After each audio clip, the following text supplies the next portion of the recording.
American president Donald ട്രംപുമായുള്ള തർക്കത്തിന് ഏതാനും ആഴ്ചകൾക്ക് ശേഷമാണ് അമേരിക്കൻ വ്യവസായി എലോൺ മസ്ക് സ്വന്തം രാഷ്ട്രീയ പാർട്ടി രൂപീകരിക്കുന്നതായി പ്രഖ്യാപിച്ചത്.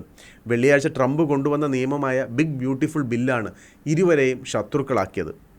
അറപ്പുളവാകും വിധം മ്ലേച്ഛമെന്നാണ് ബില്ലിനെ മസ്ക് വിശേഷിപ്പിച്ചത്. ബില്ല് സെനറ്റ് കടന്നാൽ പുതിയ പാർട്ടി ഉണ്ടാക്കുമെന്നാണ് മസ്ക് പറഞ്ഞത്.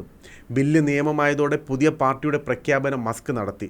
അമേരിക്കയിലെ റിപ്പബ്ലിക്കൻ, ഡെമോക്രാറ്റിക് പാർട്ടികളുടെ ദ്വികക്ഷി രാഷ്ട്രീയത്തെ വെല്ലുവിളിക്കുന്ന അമേരിക്ക പാർട്ടി രൂപീകരിച്ചതായി മസ്ക് തൻ്റെ സോഷ്യൽ മീഡിയ പ്ലാറ്റ്ഫോമായ എക്സിൽ പറഞ്ഞു.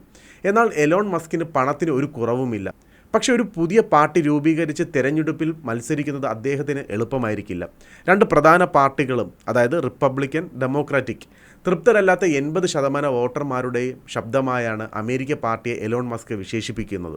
ഈ പാർട്ടി US തിരഞ്ഞെടുപ്പ് കമ്മീഷൻ ഔദ്യോഗികമായി രജിസ്റ്റർ ചെയ്തിട്ടുണ്ടോ ഇല്ലയോ എന്ന് ഇതുവരെ വ്യക്തമായിട്ടില്ല. പാർട്ടി ആര് നയിക്കുമെന്നോ അതിൻ്റെ ഘടന എന്തായിരിക്കുമെന്നോ മസ്ക് പറഞ്ഞിട്ടില്ല.